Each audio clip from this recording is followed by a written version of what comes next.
નમસ્કાર દર્શક મિત્રો, સ્વાગત છે એક નવા વિડીયોમાં અને આપણા તમામ યુટ્યુબ ફેમિલીને જય શ્રી કૃષ્ણ સીતારામને હર હર મહાદેવ। તો દર્શક મિત્રો આવી ગયા છીએ આપણે કંઈક આજે ઘઉંમાં, અને આમ જોવા જઈએ તો આપણે ઘઉં છે અત્યારે મસ્ત રીતે ડુંડિયામાં નીકળી ગઈ છે ને અત્યારે દાણા બેસવાની એમાં કામ ચાલુ છે। ઝીણા ઝીણા દાણા પણ બેસવા મળ્યા છે ને આપણા જે ઘઉં છે અત્યારે 2 મહિના ને 5 દિવસના થઈ ગયા છે। આપણે 5 તારીખનું વાવેતર છે તો આપણે 2 મહિના અને ઉપર 5 દિવસ અત્યારે હાલ થઈ ગયા છે ને અત્યારે જે આપણે આમ જોવા જઈએ તો થોડી ઘઉંના પિયત વિશે વાત કરવી છે ને આમ જોવા જઈએ તો આપણે જે સોશિયલ મીડિયામાં અત્યારે હાલ પરેશભાઈ ગોસ્વામીની 2 દિવસ પહેલા એક આગાહી એમાં આવી હતી કે આમાં હવે 12, 13, 14 ને 15 તારીખ સુધી આંચકાના પવન આવી એવી શક્યતા છે। તો અત્યારે જે સોશિયલ મીડિયામાં અત્યારે આમ જોવા જઈએ તો ઘણું બધું અત્યારે આપણે જે આ ટેકનિકલનો યુગ છે અત્યારે આમ જોવા જઈએ તો મોબાઈલ દ્વારા કોઈ પણ એમાં આપણે ખેતીની માહિતી જોતી તો ખેતીની માહિતી પણ આવી જાય છે।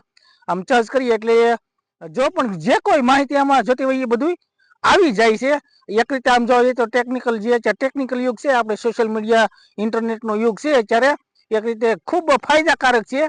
આમ ફાયદાકારકમાં જોવા જઈએ તો અત્યારે આપણે કોઈ પણ એમાં માહિતી જોતી હોય, ઘઉંની માહિતી જોતી હોય, જીરુની માહિતી જોતી હોય, મરચીની માહિતી જોતી હોય અથવા અન્ય કોઈ પણ માહિતી જોતી હોય તો એમાં એક સર્ચ કરો ગૂગલમાં અથવા યુટ્યુબમાં, ગમે એમાં સર્ચ કરો તો તમને સંપૂર્ણ એમાં માહિતી મળી જાય છે।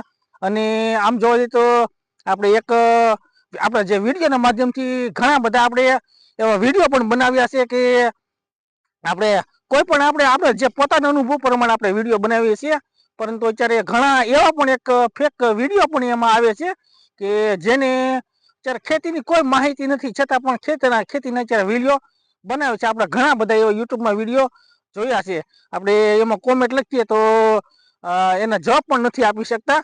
તો એ રીતના ઘણા ફેક પણ વિડીયો બનાવે છે, પરંતુ જે અત્યારે આમ ખેતીના જે અનુભવ હોય એ પ્રમાણે જે લોકો વિડીયો બનાવે છે એને આપણે ખૂબ ધન્યવાદ આપીએ છીએ, કારણ કે જે આપણે હેતુ લક્ષ્ય યુટ્યુબના માધ્યમથી એ જ છે કે આપણે કંઈક ને કંઈક ખેડૂતોને આપણે જે વિડીયો છે વિડીયોથી આપણે કંઈક ને કંઈક ખેડૂતોને ફાયદો થાય એ રીતના જ આપણે વિડીયો બનાવીએ છીએ। પરંતુ જે મેં ઘણા બધા એવા યુટ્યુબમાં વિડીયો જોયા છે કે જેને ગડપમાં ને મેથીમાં પણ નથી ખબર પડતી એવા પણ વિડીયો અમુક લોકો બનાવે છે। તો એવા આપણે મિત્રોને એક વિનંતી કરીએ છીએ કે તમે જો અનુભવ હોય તો જ આવા ખેતીના વિડીયો અવશ્ય બનાવજો, નકર તો આ જે તમને પણ નથી ખબર તો તમને ખેતીની જો કંઈક ને કંઈક જો થોડીક પણ ખબર હોય તો એના જ વિડીયો બનાવજો, કારણ કે જે આપણે જે ખેતી કરતા હોય એને જ પૂરી આમાં માહિતી હોય છે।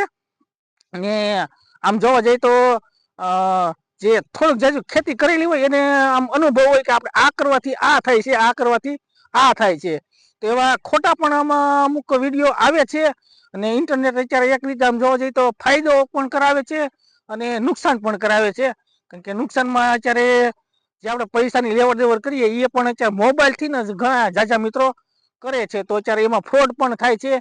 તો જે ઇન્ટરનેટનો યુગ છે ત્યારે જે આ મોબાઈલનો યુગ છે અત્યારે, કારણ કે આપણે જે પહેલાના ઘડિયા તો મોબાઈલ જોઈએ નહોતા, અને આ રીતના જાતે પહેલાં તો પત્ર વ્યવહાર ને એવું બધું હતું, કારણ કે ટપાલું મોકલતા અને અત્યારે તો આમ જોવા જઈએ તો વોટ્સએપના માધ્યમથી કંઈક સંદેશો પોગી જાય છે। અત્યારે ટપાલું સેવા એટલે એમાં બંધ થઈ ગઈ છે, પરંતુ જે પેલા ટપાલની સેવાઓ હતી એ ટપાલ જે આપણે આવતી ને વાંચતા એમાં એક આનંદ જુદી પ્રકારનો મળતો।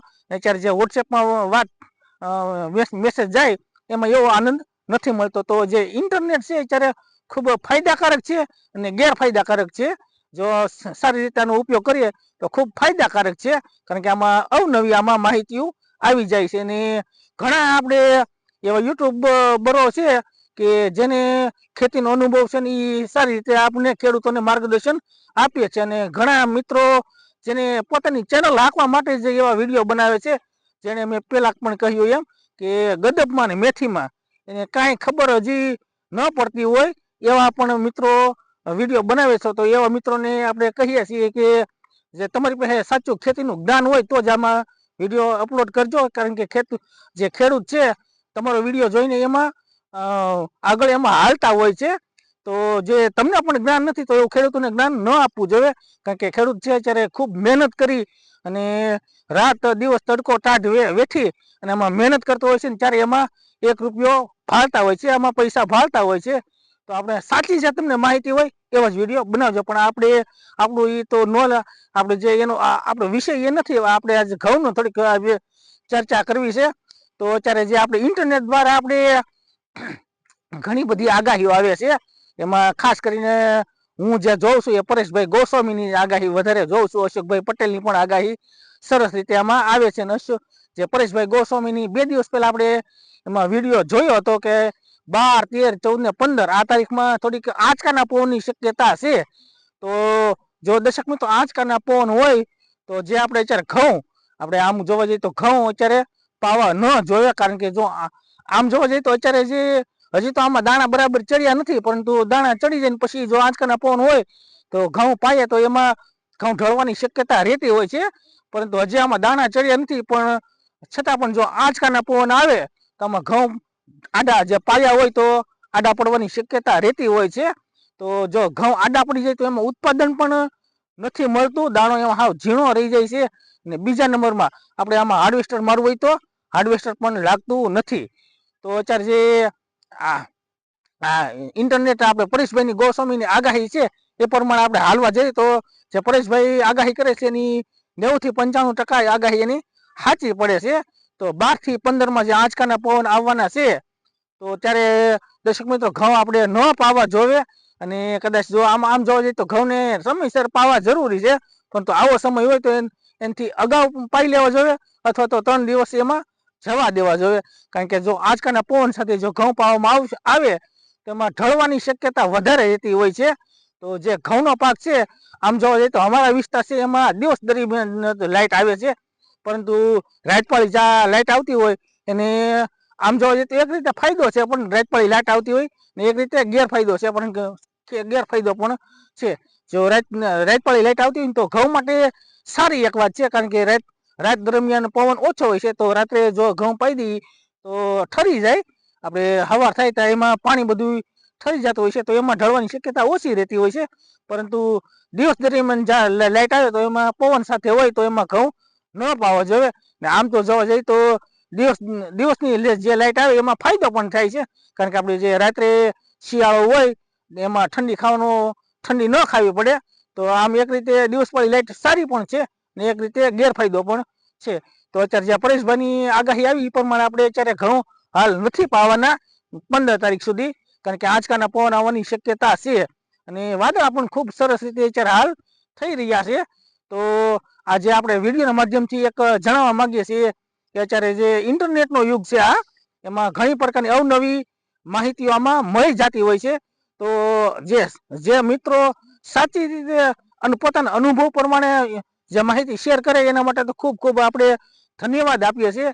પરંતુ જે ખબર નથી પડતી એવા રીતના જો વિડીયો પણ આમાં ખોટા પણ વિડીયો આવે છે અને સાચા પણ વિડીયો આવે છે. અમુક મિત્રો અમુક જે લોકો છે પોતાની ચેનલ ચલાવવા હાટુ જ વિડીયો મૂકે છે, પરંતુ આપણે જે આપણી ચેનલ દ્વારા જે આપણો અનુભવ છે એ પ્રમાણે જ આપણે વિડીયો મૂકીએ છીએ. આમાં આપણી પોતાનો જાતનો જે અનુભવ છેલ્લો હોય એ જ રીતના આપણે આમાં વિડીયો મૂકીએ છીએ. તો દર્શક મિત્રો આ રીતનો કંઈક આપણે ઘઉંનું થોડીક જે આપણો મને જે અનુભવ હતો એ પણ તમને વિડીયોના માધ્યમથી તમારી સાથે શેર કર્યો છે. તો જે આંચકાના પવન હોય તો ઘઉંને પાવાનું ભાંડી વાળજો, અને પવન ધીમો થાય ત્યારે જ ઘઉંને પાજો. તો આ વિડીયોમાં બસ એટલું. ફરીથી મળશું આપણે કાલના વિડીયો સાથે. જય માતાજી, રામ રામ, આવજો.